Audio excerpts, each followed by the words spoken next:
Yo YouTube! This is a video for yesterday, which was Tuesday the 19th of December. I didn't work on Monday, and so this is what occurred yesterday. It ended up being a day of handballing. Every job I had involved some element of handballing in the end. And I started off, I had a late night the night before, just playing computer games, and I'd booked in the morning, click and collect from the supermarket for my Christmas shopping. So I wasn't going to start work early in the morning. I had nothing booked in. And so I was looking for a job at around about quarter past 9 when I started looking, and there's a trickle of jobs. It wasn't so on the road. It's been quite it's been quite quiet on the road, and in my area in the mornings there's kind of always a trickle of jobs that I would go for. I tend to avoid, as I said before, stuff going to London. I won't. What I decided to do about London is I'll either price it really high so that it's worth doing it, or I'll do it at the end of the day, whereby it's the last job of the day. I know I don't have to find anything else, and I'll just deadline it home from London. Which, as long as I incorporate that to the price, I would do it. But I try not to do that even if I get it. So I'm not going to say never again, but I think I'd try and avoid it, particularly in the mornings. I'm not going to do it as a first job. So, in the end, a job came up, which was from Boston going to Huntingdon. Small job. It was only 36 loaded miles, and it was for a it might be medium wheelbase actually. I think it was medium wheelbase, and I bid £60, which is kind of my minimum for sort of long wheelbase type work. And I had 22 miles to get to it from home. I left my house at 9:45, and I arrived on site at 10:15. And I had been pre-warned by the shipper. He said that when you get to site, just tell them you've arrived and then get back in your van, because they don't like you walking about the site, which I thought was very reasonable. It's the first time I've been to this particular site, and when I arrived, it wasn't quite clear, because it said there was a one-way system. It wasn't quite clear whether I was meant to go to the reception or some sort of goods in, because the reception was at the front, quite obvious, but not follow the one-way system. And I would have thought reception is probably more to do with customers and people visiting. And I thought, I'm looking for a dispatch office really. And there was a sign saying drivers going this way, so I wasn't quite sure which way to go. So I did what I thought was a sensible thing. I asked a guy in a high vis. I asked him really nicely. I said, "Excuse me, do you work here?" And the first thing he said to me was, "Well, obviously I do. Look at all my branding over my clothes." And he pointed to his hat, and there's nothing on his hat. There's no branding on his hat. He pointed to his pullover, but he had to remove his high vis, which wasn't branded, to show me underneath it his branded thing. And so I just said to him quite nicely, "Oh, sorry, I can't see anything. There's nothing branded there I can see." Because I couldn't help saying that, because I thought it was a really unfair thing for him to say to me. I was just asking him for, do you work here because I'm about to deliver? So we had that conversation, and he said, and then he said, "Yeah, what do you want?" And at this point, I'm possibly putting a tone that it wasn't there on his voice. I'm not very good at recalling. I felt like he was being deliberately difficult. He wasn't being aggressive, but he was being deliberately difficult. So I just said, so I started to explain, I'm a courier coming to collect a couple of pallets. First time on site, I'm not sure where to go. And I was saying that, and I said that, and I said, I've just followed the sign, it says come down here for dispatch. And he said, "Well, why don't you just tell me you've collected pallets?" I thought, okay, I said to myself, I thought I was just doing that. So he said, I don't know, go to reception, ask them. So at least I knew. I thanked him, and then I just thought, fine, get away from him, get to reception. At least I've been given some authority to go to that particular place now. So I turned around, went back to reception, parked alongside the building, and then went into reception. And there was a guy in a high vis there, but not sitting down. There was like a desk, but there's no one at the desk. And I asked the guy, I said, I'm new on site, I'm looking to collect, do you know where I'm meant to go? And he said, oh, I don't know. Again, it wasn't necessarily overly friendly. He said, go around the side, and there's a button around there, press the button, and see what they say.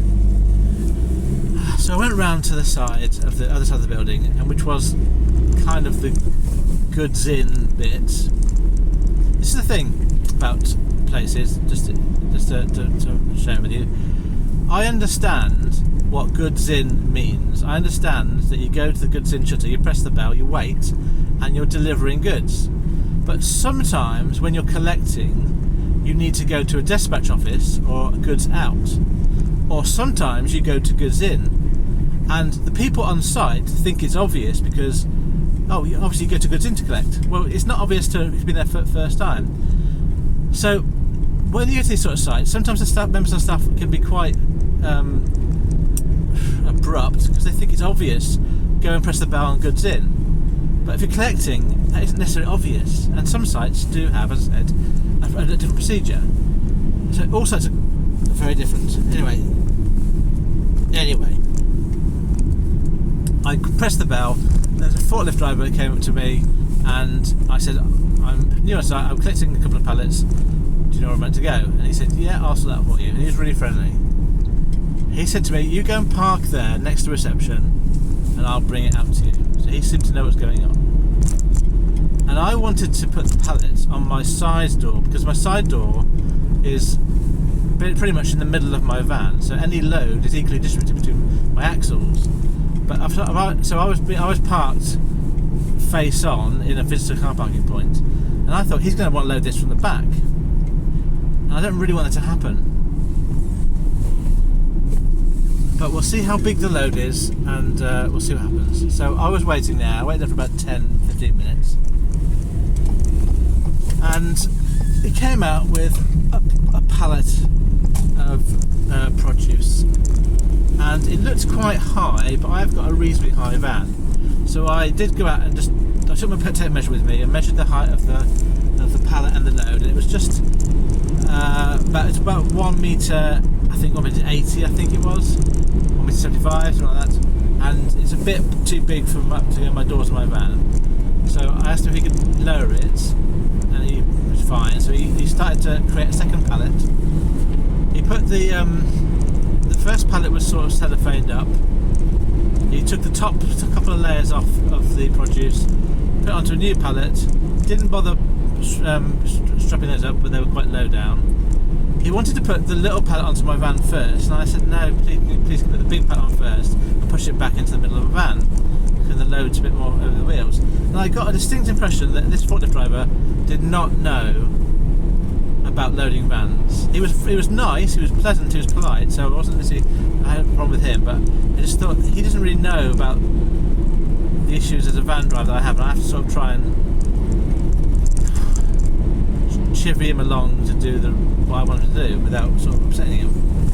Anyway, so we got the original pallet on first and pushed it right back into just beyond the wheels, back wheels of my van, and then the second pallet on and pushed it on and got it closed up, and I was okay. It wasn't perfect, but I was okay with the way it was. It was enough distribution of the load for me to get off and on. Strapped up to the loads, and then I got into some paperwork. So I've got off site by the end at 10:45, and I made my way. So the booking originally, the guy said when he booked me, you'll be forklifted on, but you might need to handball it off at the other end. So I was prepared for that. So I rang the guy and just said, I've loaded up now, because it was a bit later than, I was there for half an hour. I've rang the ship up, I've loaded up now, but just to let you know, they're a bit weird here about loading me up. And then he explained to me, they're used to dealing with trucks. So they just put a pallet on, like high pallets on the truck, don't bother where it goes. So it made sense to me then why, when I arrived on site, and with a van, he seemed to not be the first guy, but actually to be a bit weird with me. And so why the forklift driver wasn't understanding how I loaded a van. So clearly for the forklift driver, he just puts the pallets on as they come out on a truck, and it's just there's no faffing about for him. So for him, doing it with the van was a bit faffing about. So it made sense to me why it was a bit of a weird experience going there.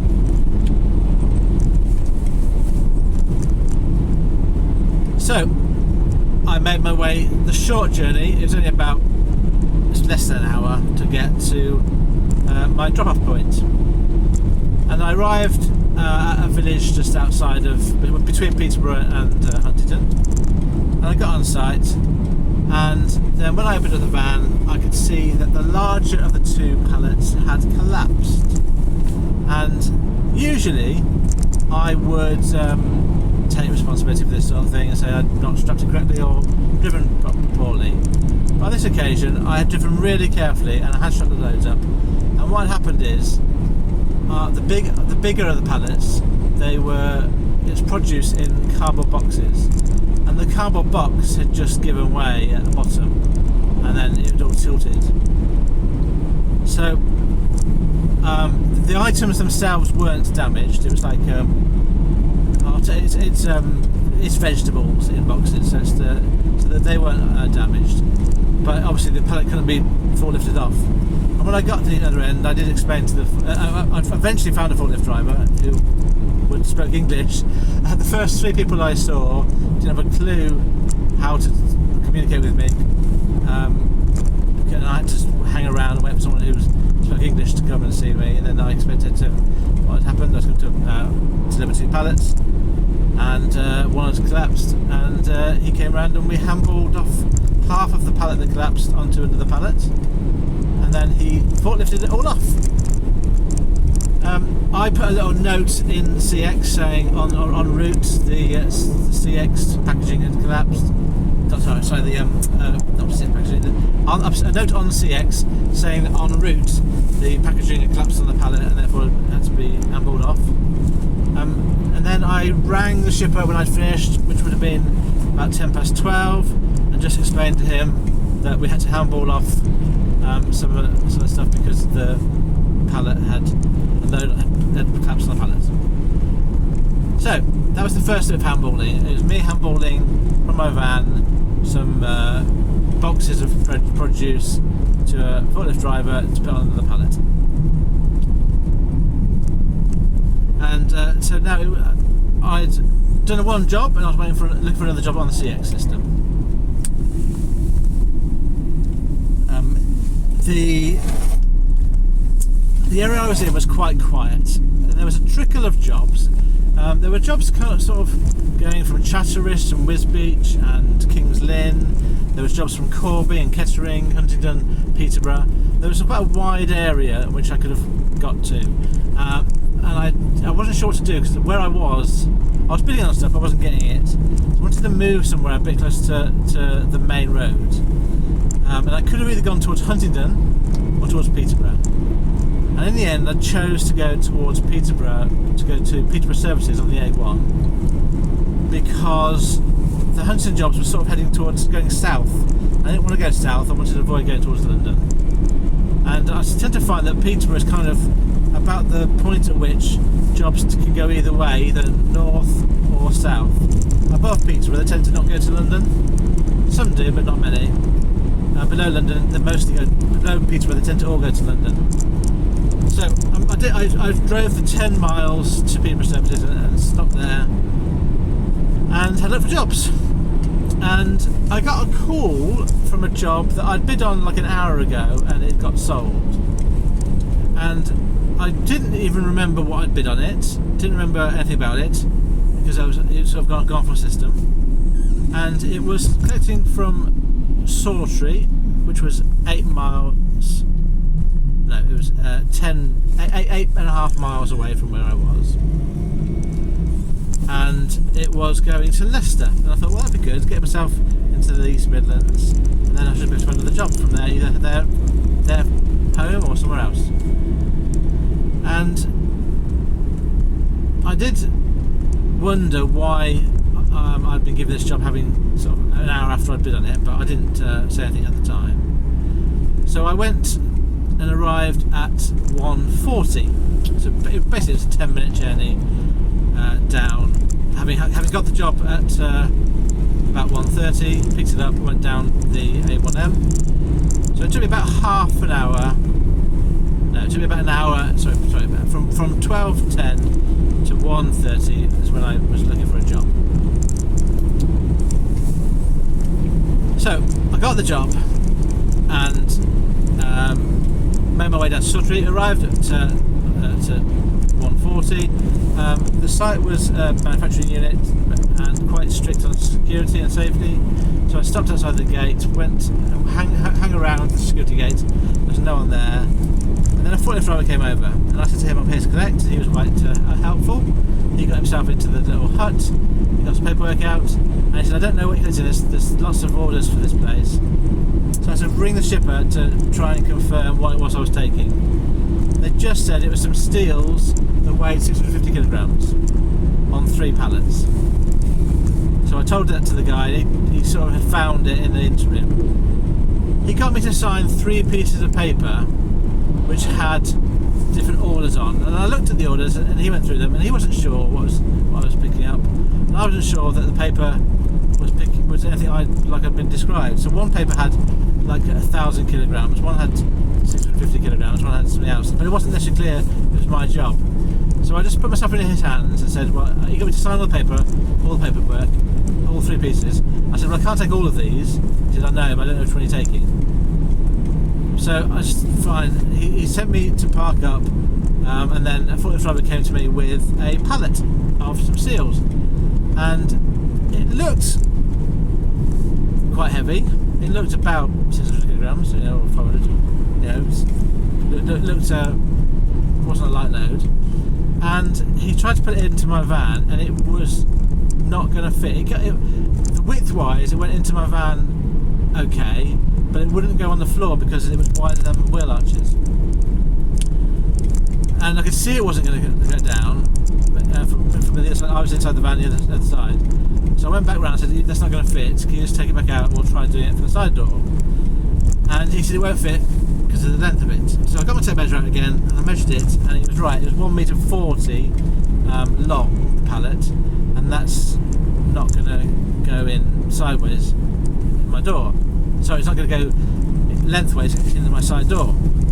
So I looked at it, and it was basically poorly packaged because the actual items, I measured the actual item as 1.30 m, and I've got 1.37 m, which are my wheel arches. But because there was like 12 or so, or maybe 15 of these items, they were sort of overlapping, but not. So it made the width of the whole load 1.50 m, which would fit above my wheel arches, but not below.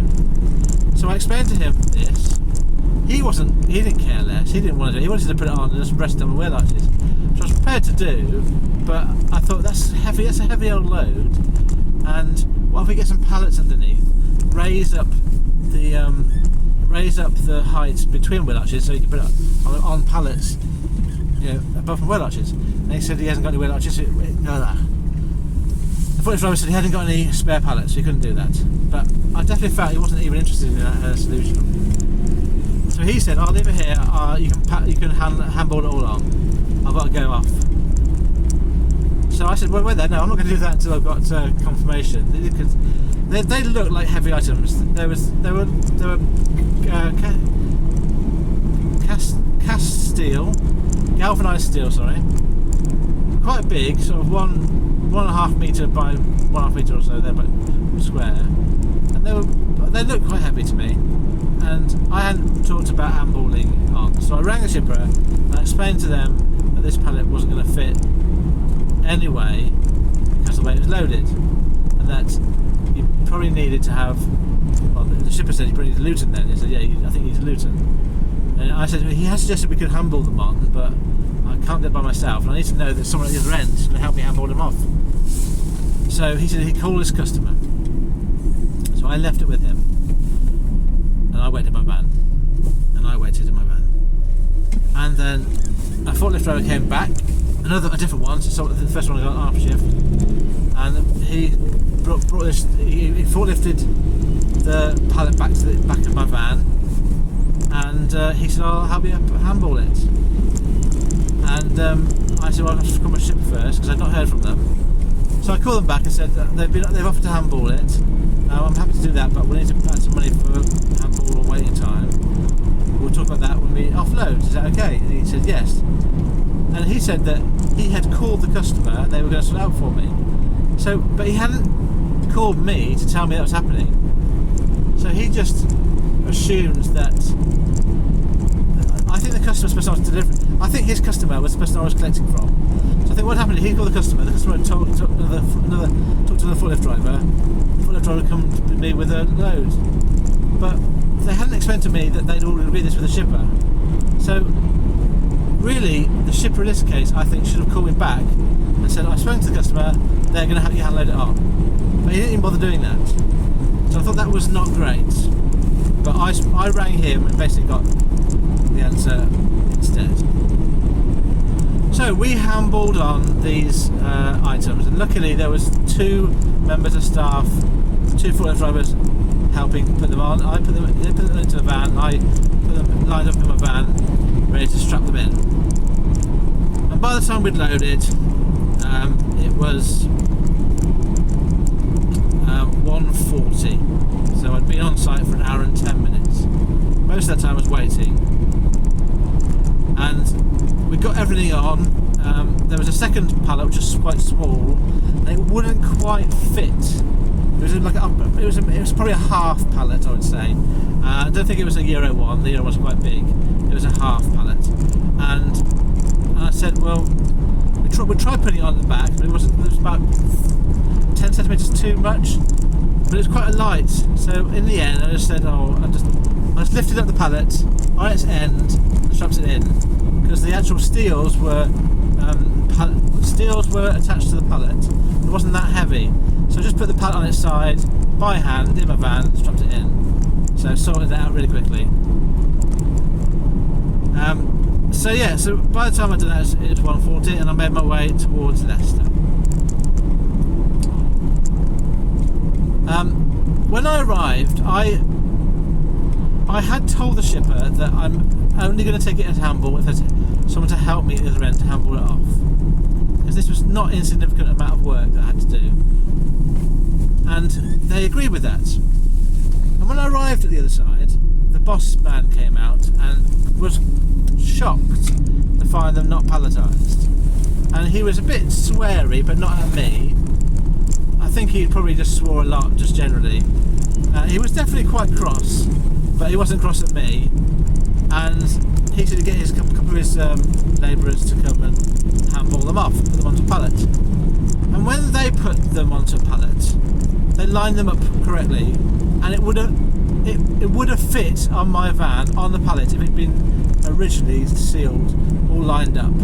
But because of the way that it was originally sealed, I'm trying to think of the words, there's straps, metal straps around the items.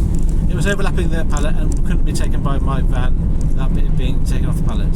So it wasn't the shipper's fault per se, it was really the fault of the customer who not loaded it properly, or had wanted to do it cheaply with a long wheelbase van rather than a Luton. So whatever reason, we got it loaded and I got a photo taken of it. But I had to handball this off, and in the end it was all finished by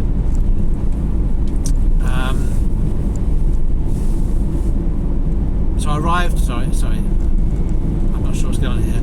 I arrived at 4:05, left. Yeah, okay, sorry. Let me go back. So with times, I arrived on site at 1:40. Sorry, I didn't get loaded until 2:40. That was an hour, and I arrived at the drop-off at 4:05, and we handballed it all off and was off site by 4:25. Now for that 48-mile loaded job, I got £60 again because it was a long wheelbase job, like my minimum price. And I rang the shipper and said I'd like to have £15 for the waiting stroke handballing, which he gave me. So I got £75 at the end for that job.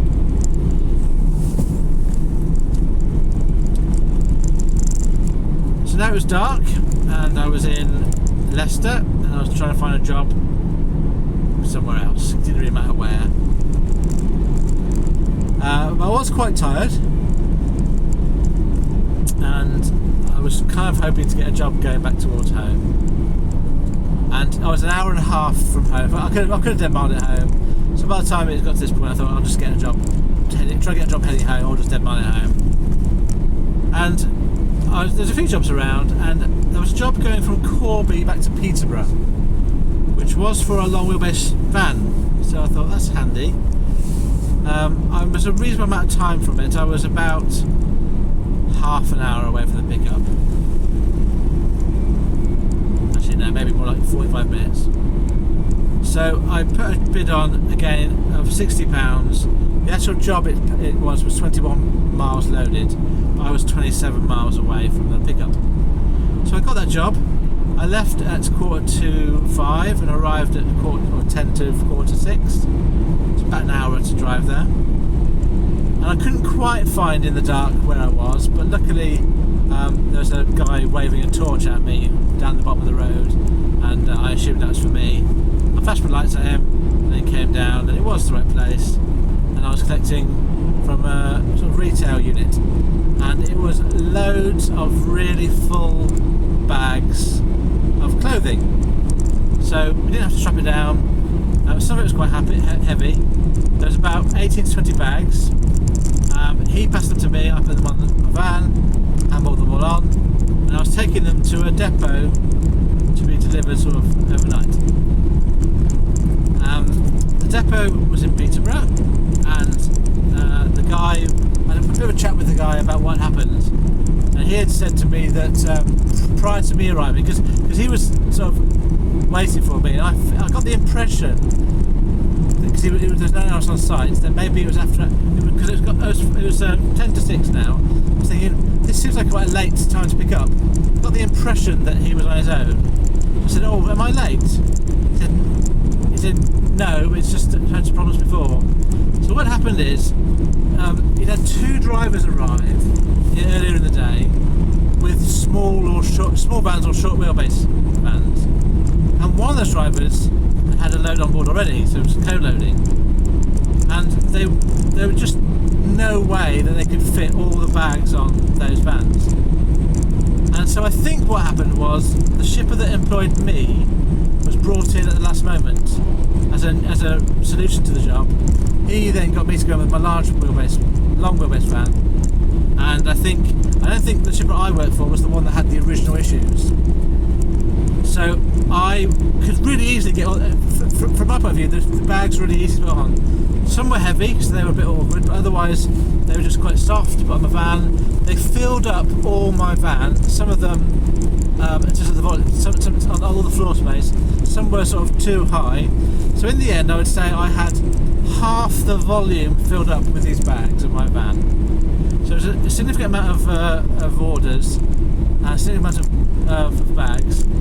But for my van, really easy. Obviously for a small or short wheelbase van it would have been too difficult to put them all on. So it was handballing on. At the other end, I was pleasantly surprised. It was half an hour journey to get to Peterborough. So although I had quite a late drive to get to Corby from Leicester, my actual loaded miles for 60 quid was a short job. Or at least I thought it was going to be. I arrived really easy at the site. There was a queue of vans waiting to get in, and I had to wait behind the queue. I arrived and I spoke to someone in a high vis. Oh, it's the first time on site. I've got a delivery where do I go? And he said, I said, oh no, sorry, the first thing I said was, can I ask you a quick question? He said, oh, he said really awkwardly, oh, come hurry up, this train's got to be unloaded. I said, oh fine, I said, first I'm here, I've got to offload, where do I go? Just go and stand there, just go and sit there between two vans, there's an Arctic trying to get out. So it was a really small depot, small site, but lots of lorries and vans trying to get in and out. It was really not fit for purpose, in my view, in terms of delivery of vans and lorries all mixed together. So I went and parked up between the two vans with my hazards on and just waited. I spoke to another guy and I said the same thing to him. Hi, are you here to collect? To deliver? I am here as well. First one I was like, he said no, he worked here. So I explained to him what I had. He went and looked at the back of the van, then walked off. I thought, okay, fine. He probably is going to help me here. I sat there for probably, it felt like an hour, but probably about half an hour. And no, it's probably about 40 minutes. Yeah. I started to offload at 5 to 6. So it was the best part of an hour I ended up waiting there. With the waiting beforehand to get in with my van, with the waiting between the two vans to get being seen. So I had an interim, like the boss man came and said to his flunkies, this van has to be uploaded. He's an SME driver. So I assumed at that point I was going to get some help. But it took a while still, it took about another 10-15 minutes. Eventually I got directed to just back up a little bit and then offload what I had into a trailer, into like a lorry that's parked up. There's a couple of guys in there sorting out parcels.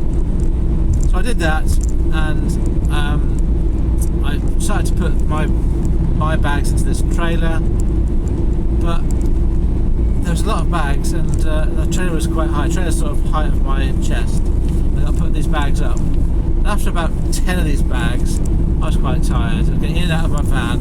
I couldn't park close enough to just chuck them. Well, I wasn't going to chuck. I don't chuck stuff. I know this particular site, they chuck them all over the place. But I just won't do that. Even with for two reasons in this case. It was too far, and there was some stuff that was that was sort of in boxes, not in bags. So I didn't know if it's fragile. And also, I couldn't I wasn't actually strong enough to throw these bags sort of 2 meters into this trailer at height. So I just put them on, just did it just one by one, steadily, non-stop. Luckily, after about 10, they started moving the bags into the trailer and lining them up so that I didn't have to go over the top of them. I put the rest of them on, thanked the guys for helping me by moving the bags, got to sign my pod, and then I got off site as quick as I could. So I had finished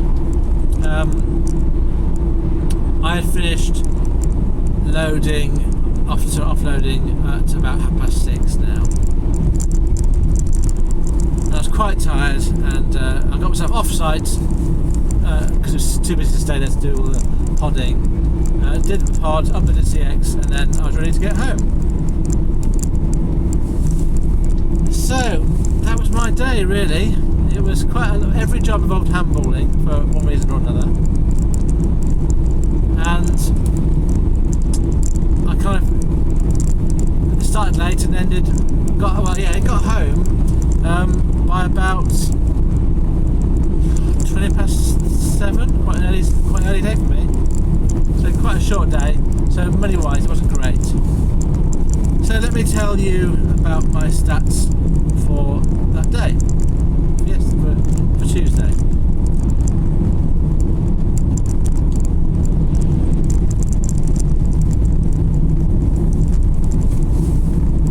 So in the end, I worked for 9 3/4 hours. I drove 192 miles, 192, so not very many miles. And I earned £195 gross. That was basically 3 jobs of £60 and the £15 for waiting in my middle job and a bit of waiting and handballing. I'm basing my fuel costs this week on the average for last week, 16.42 pence per mile, because I've not yet filled up this week. I am going to do that in a moment. And that means that my fuel cost yesterday for the day I'm talking about here on this video was £31.53. So after fuel costs, I earned £163, which isn't great, but it's okay. It's not a good day, but it's not. It's probably to be expected in a down time. Right, so I've got a couple of things to talk about.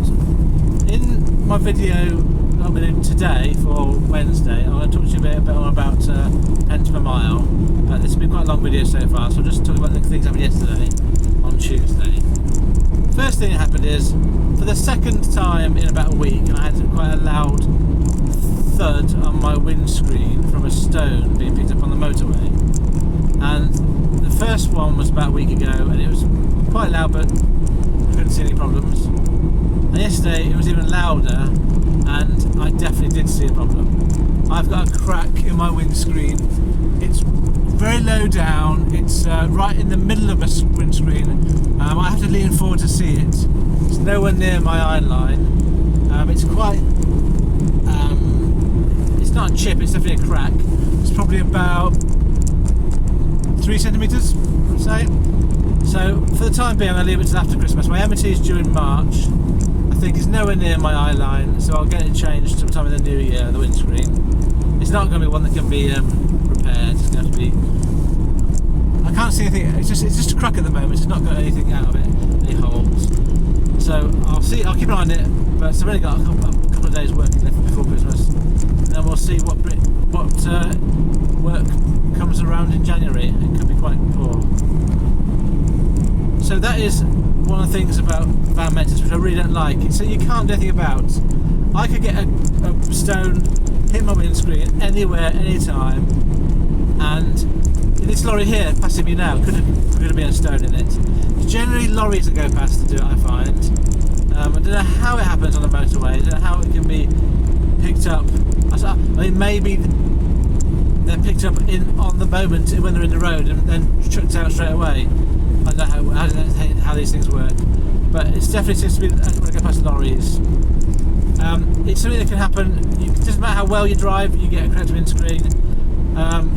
You could just claim on insurance. You could just pay for it outright.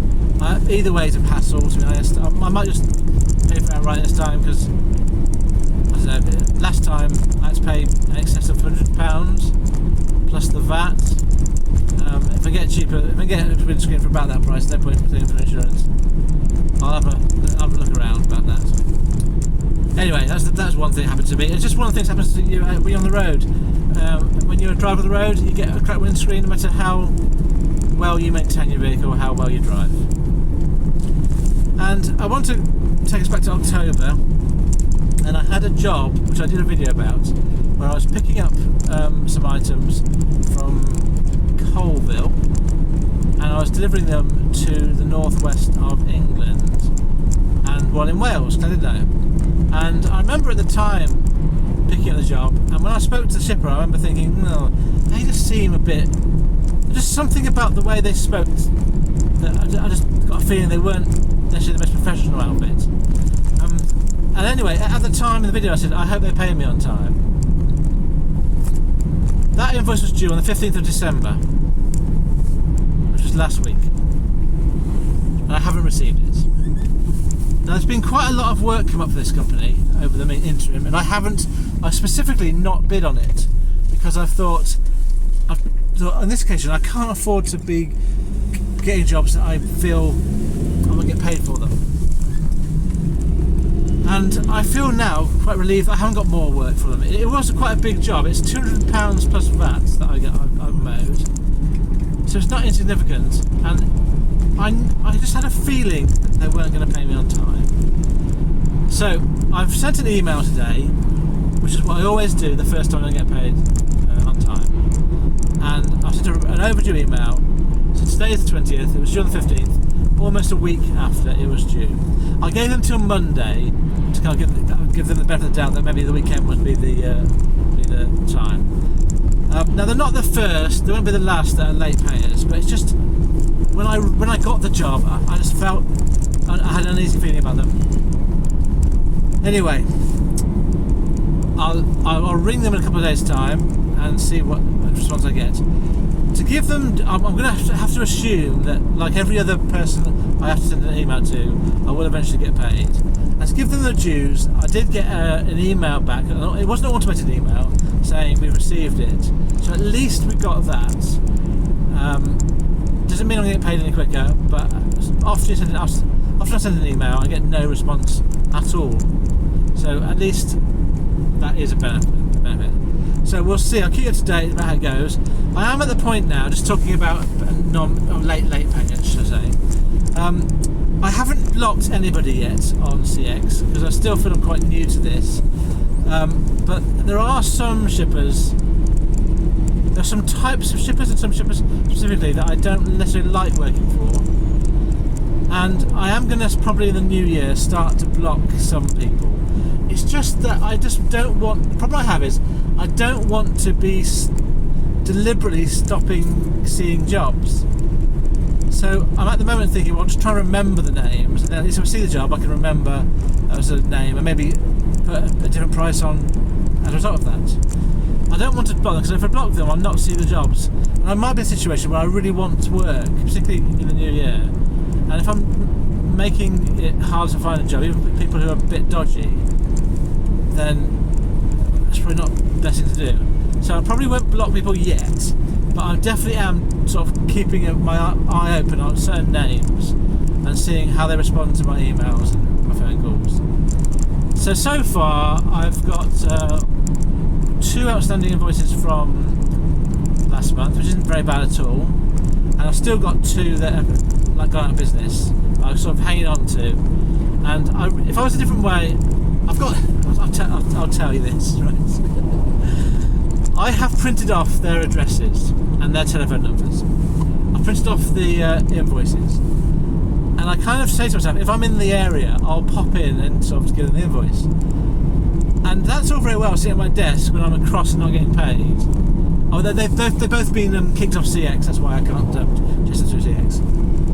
And they're both for a reasonable amount of money. So about between 100 and 200 pounds, both of them. I think one's about 120, one's about 170. So it is an amount of money that I'd like to have. And if I'm in the area, I kind of feel that I should pop in and give them the invoice. It's just that I'm not sure I've got the guts, the courage to do that. I'm not sure I've got the what I'm going to say to them. I don't want to come across as being angry and aggressive. I want to come across as being persistent and just I want what I'm not owed, just like that. But people can be very strange. I find people very hard to understand and deal with, and therefore it gives me anxiety about going and meeting them face to face. So I've got the information, I've got the invoices. One of them I might do it because it's I know they're still trading. The other one might not be trading. Anyway, I just want to share that with you because we'll all have different ways of approaching this, won't we? And I'm okay at the moment. I haven't got too many outstanding invoices, but outstanding invoices is really probably one of the worst things about this job. You wait for so long and then you don't get it. Sometimes it's my fault because I haven't posted stuff or I haven't emailed stuff. So the first thing I do is always check, have I done something wrong? But in this particular case, for the one that I'm chasing this week, I did check. It did say upload everything to CX. I did check that it's all uploaded properly, so I should have been paid on time. So let's see how it goes. Hopefully before Christmas I'll get paid. Right, thank you very much for listening to my video. If you're one of those brilliant, amazing shippers or drivers out there that work with us in this industry, I hope you are successful, however you choose to define it. Thank you.